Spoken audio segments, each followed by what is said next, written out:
Boa tarde. Antes de mais, e no seguimento daquilo tudo que eu ouvi aqui falar, onde já dancei com o Nuno Delgado e com o Celso, já me comovi com o Johnson e com o Bento, mas também já me ri com o Nilton.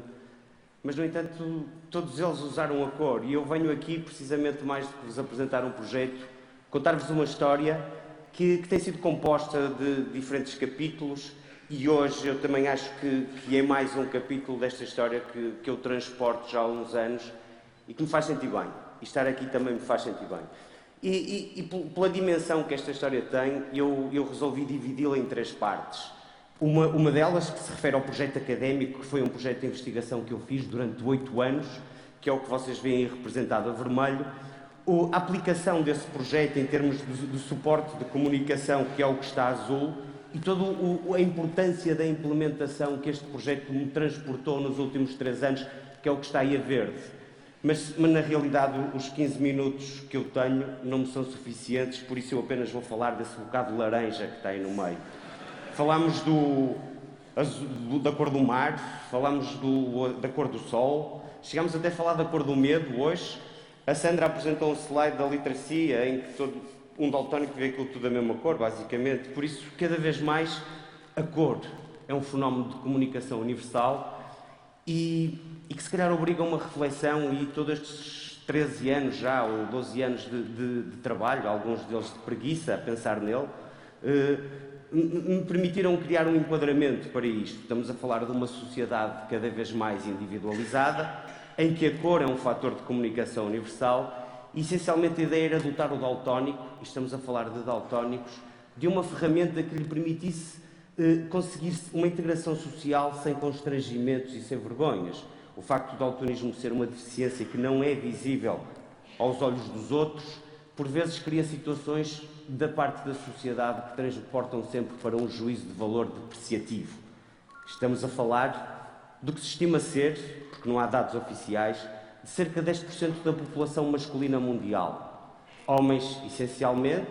O daltonismo é uma limitação que está associada ao cromossoma X. O azul, o verde e o vermelho estão no cromossoma X. Os homens que só têm um X, recebem um X defeituoso, são daltónicos. A mulher pode ser portadora, mas não daltónica. Mas quando eu comecei a fazer este projeto, e isto no início deste século, fui pesquisar o que era daltónico, para além de falar com médicos, de estudar o daltonismo, de entender que não há ainda cor ao daltonismo. As primeiras pesquisas que eu fazia e punha na net, daltónico, o que era? Daltónico era o árbitro que não marcava o penalti, daltónico era o político que dizia que fazia isto e fazia aquilo.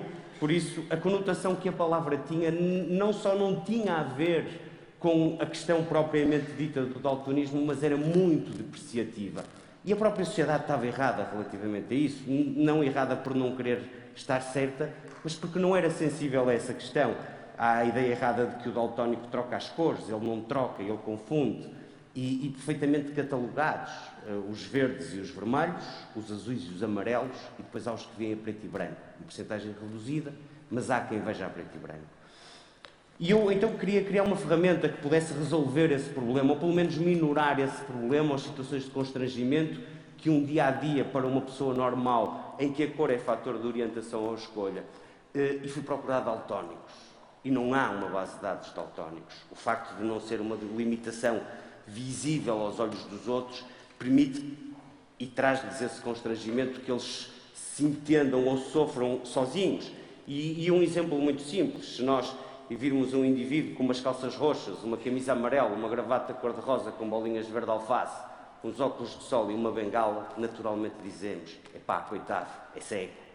Mas se ele não tiver a bengala, ele é um parolo. Por isso, o juízo de valor que a sociedade faz acaba por ser sempre muito depreciativo. E eu precisava de saber o que é que o daltónico sente, como é que ele vive, como é que ele se integra, e estamos a falar de uma limitação que se nasce com ela e tem-se uma vida inteira para se conseguir arranjar soluções para isso. E lancei um repto pela net, consegui fazer um estudo de fundo, que também não existia nada no mundo relativamente a isso, um repto para ter contactos daltónicos e consegui contactar 150 daltónicos, do qual consegui validar 146 questionários, dos quais alguns tive que garantir o anonimato, outros tive que viver as situações mais incríveis, dos registros mais incríveis, de um polícia que foi para, por exemplo, para a formatura do curso final ou da parada final do curso de oficiais de cadetes da Academia de Polícia, em que o Estado dá a farda e eles levam a camisa. Ele foi de uma camisa cor-de-rosa a pensar que era azul claro, por exemplo. Mas esse estudo trouxe-me dados bastante relevantes, pensando, como eu estava a dizer, que se nasce daltónico, que se tem uma vida para se preparar nisso. Mesmo assim, 92% dos daltónicos precisa de ajuda para comprar roupa. 41% sente dificuldades de integração social pelo facto da cor escolhida, quer seja na roupa ou na orientação, não ser a melhor. Por isso, a deixa eu tinha. Vou preparar um código, vou criar um código para resolver ou tentar minorar esse problema. E fui estudar os códigos. Não existia nada relativamente à questão do daltonismo, não havia uma ferramenta, também nunca tinha sido reclamada. Mas eu fui estudar os códigos e pensar como é que a universalidade do código poderia ser garantida. E através deste estudo, da minha área, que sou designer, facilmente percebi que há dois elementos essenciais para que um código se torne universal. Falou-se aqui de linguagem simplificada e também foi esse o meu objetivo neste projeto. Neste caso, um código é composto por a forma e pela cor, sendo que neste caso a cor tinha que cair e a forma tinha que tomar a função da cor. E o meu objetivo então estava definido. Eu tenho que criar uns símbolos que consigam comunicar a cor. Mas precisava de um pressuposto fácil. Eu queria uma mensagem, uma linguagem que fosse facilmente integrada no vocabulário visual de cada um, que fosse facilmente aprendida e que não fosse constrangedora para o daltónico, como é, por exemplo, um bastão para o cego. E aí fui procurar o conhecimento adquirido. Todos nós na escola, desde pequeninos, aqui na China, em todo o lado, tivemos uma caixinha de guache que tinha as três cores primárias mais o preto e o branco. Obviamente que o daltónico nunca vai ver essas cores na realidade como elas são, mas aprendeu a misturá-las. E aprendeu que essas três cores primárias seriam a base de tudo. E o que eu fiz foi, a cada uma dessas três cores primárias, o cian, o magenta e o amarelo, ou o azul, o amarelo e o vermelho, como lhe queiram chamar, atribuí três símbolos. E através do conceito da adição de cor, da mesma maneira que nos ensinaram a pintar e a conjugar as cores nos guaches, deste conceito da rosa das cores, se eu tiver o amarelo e o azul, ou o símbolo do amarelo e o símbolo do azul, se os juntar eu tenho o verde. Por isso, um processo fácil de assimilar, facilmente integrável no vocabulário visual de cada um, e apenas com três símbolos o daltónico consegue identificar todas as cores. Se nós, é essa mesma caixinha de guache que tinha mais o branco e o preto, lhe juntarmos as cores que conseguimos descodificar com os símbolos que representam as três cores primárias, temos a orientação para as cores claras e para as cores escuras. O daltónico confunde as cores. Ele precisa de ser orientado. Obviamente ele nunca vai distinguir o vermelho Ferrari do verde Benetton, mas ele vai saber que ali é o vermelho Ferrari e que ali é o verde Benetton. Depois, isto ainda em projeto académico, os tons especiais, os cinzas claros, o cinza escuro, os pratas, os dourados. A paleta resume-se a isso, apenas com aqueles três elementos gráficos que representavam os três guaches da caixa que tínhamos na escola, mais o branco e o preto. E o código estava fechado não no verdadeiro sentido da palavra, mas estava preparado para orientar o daltónico. E então, rapidamente eu percebi a transversalidade deste código. Ele não servia só para identificar a roupa, não servia só para identificar as linhas dos transportes, mas procurei essencialmente pegar num projeto, como hoje aqui muito se falou, inovador, universal, único, 100% português e, acima de tudo, inclusivo. E então houve três áreas que eu elegi como áreas que eu considero terem alguma responsabilidade associada a este projeto, ou a esta história, que é o material didático, ou seja, a educação. A educação, porque é pequenino que se aprende as cores, e é muito mais fácil nós pegarmos em dois símbolos e juntarmos esses dois símbolos para ensinar uma segunda cor, do que dizermos a um miúdo, se pegares num tomate e num limão e espremeres, tens uma laranja. É estranho. Por isso, desde setembro deste ano, e temos aqui uma simulação de como um daltónico dicromático, que é a maior parte dos daltónicos vê, a confusão entre os vermelhos e os verdes. Já existem lápis à venda em todo o mundo, com a integração do código, em que tem sido, não só ao nível escolar, um potencial de inclusão grande para crianças com necessidades especiais.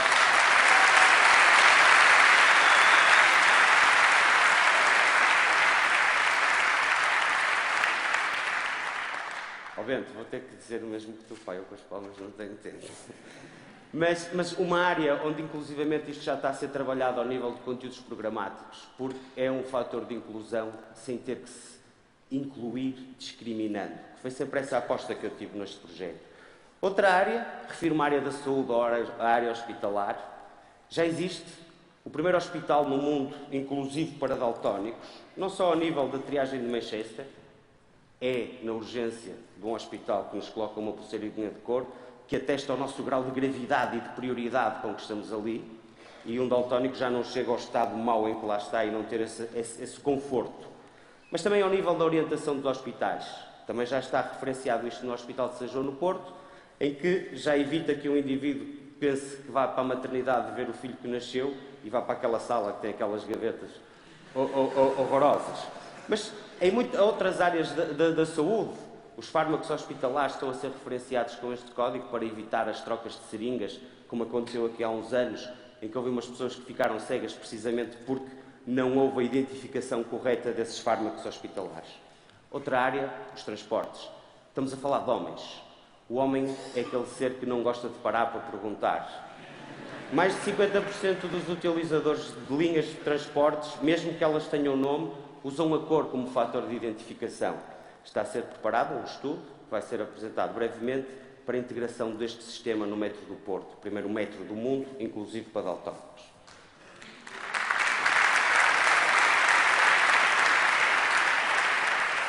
Mas muitas outras áreas, e a transversalidade da cor é brutal. Por exemplo, a área alimentar, não só nos próprios produtos, nas embalagens, a cor hoje define se tem muitas calorias, se é biológico, a organização dentro do espaço loja. O vestuário não só permite ao daltónico a independência no ato da compra, mas em casa poder ter duas camisolas iguais de cores diferentes, sem sentir o constrangimento da dependência de terceiros, ou pensar que está de uma maneira e está de outra. As tintas, o material de tintas de construção, este código vai ilustrar um catálogo de 16 mil cores, já começou a ilustrá-lo e estará a orientar um catálogo de 16 mil cores, que é relevante. Cerâmicas, em que a cor também é um fator determinante de escolha. Os semáforos. No Brasil, há um adendo a um projeto de lei para tentar incluir este sistema nos semáforos, mas também ao nível dos parques de estacionamento. A cor é um fator definitivamente, e hoje em dia decisivo, para a orientação dentro de um parque de estacionamento.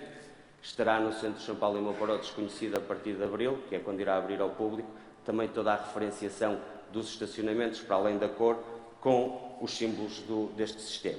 E outras áreas, a área informática, falou-se hoje muito da informática e das tecnologias, há uma aplicação informática já que eu tenho desenvolvida, que à passagem do rato consegue identificar a cor, apresentar o símbolo correspondente do grau de fiabilidade, de maneira a que se possa incluir, como eu disse, sem excluir. A ideia é que esta ferramenta seja o mais transversal possível. Os jogos, material didático, mas também os jogos. A primeira coisa que me pediram para fazer foi um Uno que desse para os daltónicos jogarem. Tentar situações simuladas, simples e que consigam integrar o daltónico na sociedade. Mas depois muitas outras coisas, objetos de cotidiano, de consumo, a coleção da Swatch aparece aí, isto é por um daltónico. Shampoo, gel de banho, amaciador, pen drives, em que a cor não só é uma questão estética, mas uma questão de diferenciação da capacidade da pen. Área financeira, embora isso hoje não seja grande problema, porque está tudo no vermelho, não temos grandemente esse problema, mas muitas outras áreas em que o projeto neste momento está a ser desenvolvido. Tenho ainda alguns segundos e acho que é importante passar um bocado a mensagem de como isto funcionou. Eu tive 8 anos a desenvolver este projeto só, em que fiz o estudo com os daltónicos, falei com os médicos, preparei todo o conceito. E depois tive, desde o final de 2008, que foi quando ele se tornou público, até agora, a garantir o reconhecimento e a acreditação da comunidade científica a nível mundial. Para mim era importante não só ao nível da cor, estive na Austrália, no Congresso Mundial da Cor, com a plateia em que cheguei lá, perante os estudiosos da cor, dizer-lhes, meus senhores, não se esqueçam que há 10% dos homens que não veem a cor, e está aqui a solução. E eles validarem a semiótica, a comunicação, as artes, o design, a responsabilidade social, várias áreas em que eu precisei que este projeto fosse reconhecido e acreditado. Estamos a falar de algo que eu hoje em dia digo, e com algum orgulho, o prazer de pensar num projeto que é ambicioso, mas não é ganancioso. Ele tem tempo. Havemos de todos e ele há de ficar aí a comunicar e a incluir os daltónicos. E pronto. E acho que o tempo acabou. Este é um projeto completamente aberto a sugestões, é um projeto completamente aberto a novas ideias, a novas aplicações. Se quiserem acompanhá-lo no Facebook todos os dias, e posso-vos dizer que de há 2 anos para cá eu uso 1h30 do meu dia a responder a blogs, a mails de mães de miúdos daltónicos, a ouvir histórias de miúdos que não se conseguem integrar na escola, etc, etc. Por isso, eu vou ficar por aqui porque já estão a tirar coisas e eu não tenho tempo. Obrigado.